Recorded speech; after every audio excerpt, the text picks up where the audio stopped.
Hi, it's Maria from Still Dreaming Homestead. Glad I'm back with you today. We're starting a new section in our Bible stories.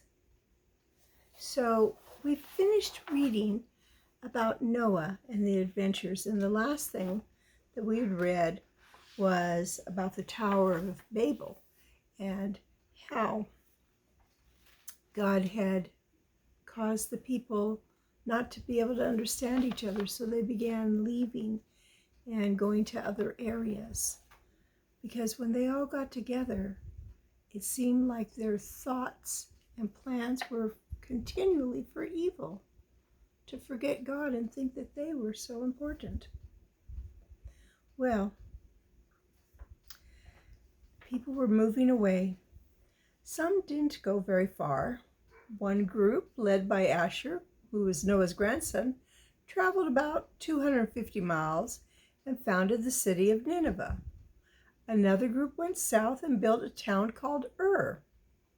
Still others wandered in every direction, westward towards Europe, some to the east to India and China, Siberia, and perhaps across the Bering Strait to North America.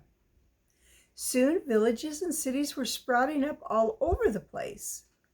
Industries were starting, for people needed tools for building, farming, and cooking.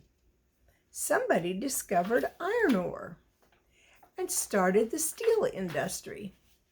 Someone else found copper ore and how to smelt it or melt it. Others came upon gold, silver, and precious stones that were buried by the flood. And there were soon goldsmiths and silversmiths, and they were making beautiful ornaments, some of which can still be seen today in museums.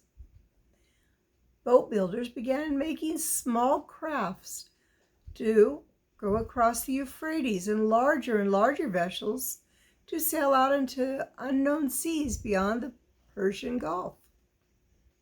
Sad to say, as the people became more and more busy, they began to forget God just like their fathers did before the flood. Some even made idols, or like little statues that they thought were gods, and they worshiped them. This was hard to understand because, see, Noah was still alive for 350 years after the flood, and his son Shem for 500. Surely they'd heard the stories, but it wasn't enough.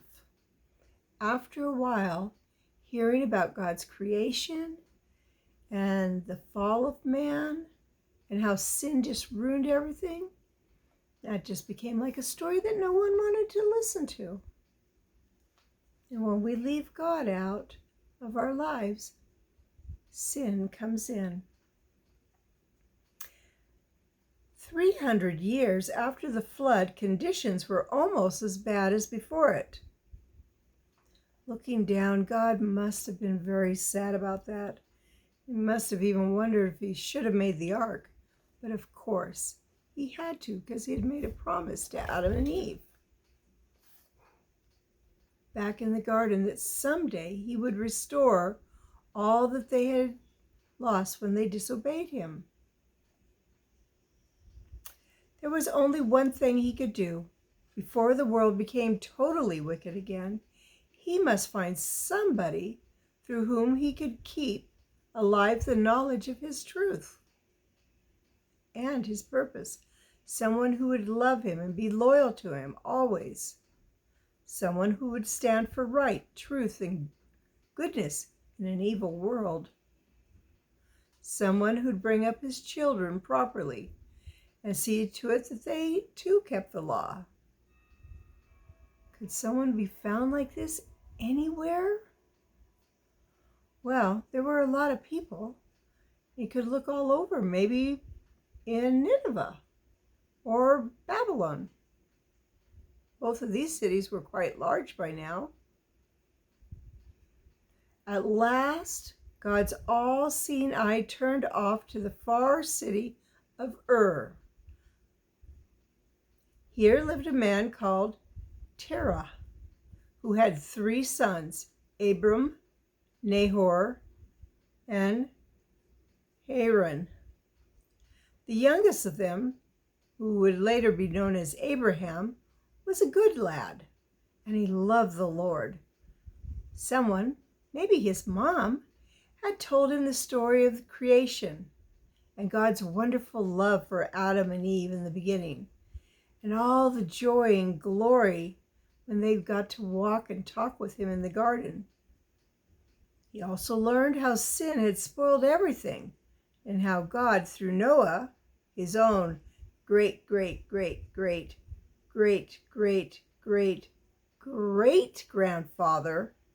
had tried in vain to tell and warn the people of the time, but it didn't work. As again and again he listened to the old story, Abraham had come to love God and decide that he would serve him. Now, I forgot to show you a picture of mine. So maybe this is what he looked like when he was listening to the stories about creation and God.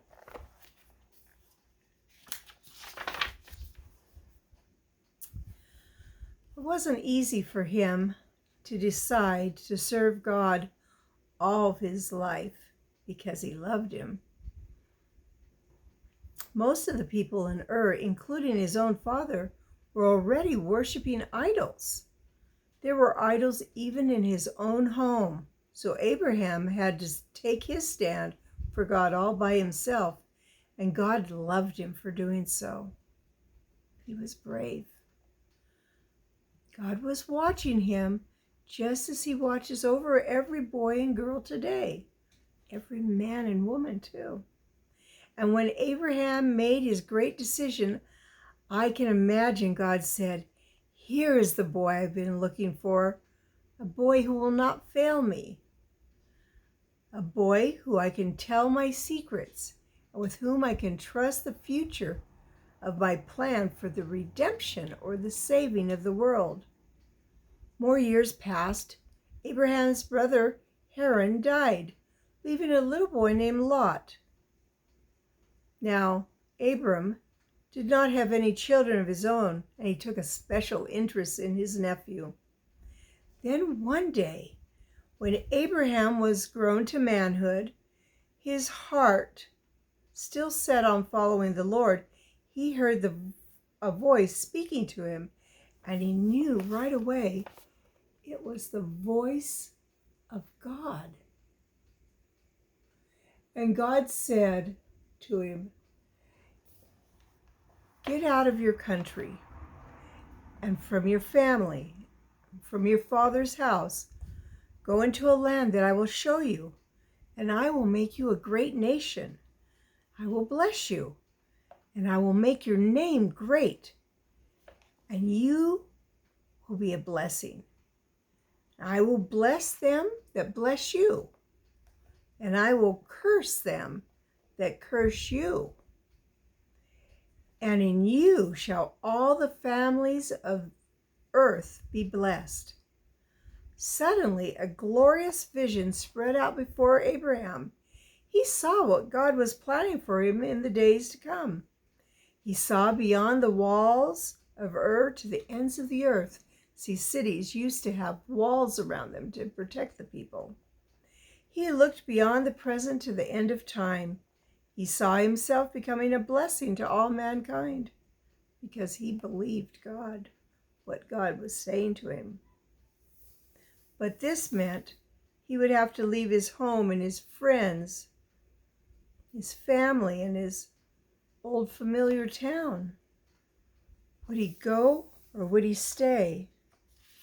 For a moment, the future hung on his decision. Wow. What do you think Abraham is going to decide? That'd be hard. But the best thing is to always follow God's direction. We can trust him. And if we love him, we can be assured that he loves us. In fact, he even loves us if we don't love him. But we can separate ourselves from him. That's something I never want to do. I hope you don't either. Well, and not tomorrow, but the day after, we'll be reading and we'll find out what Abram has decided. So it's Maria from Still Dreaming Homestead. I love you, I really do. But more importantly, God loves you and He always will. So whatever you do, keep dreaming, keep a story in your heart. Good night.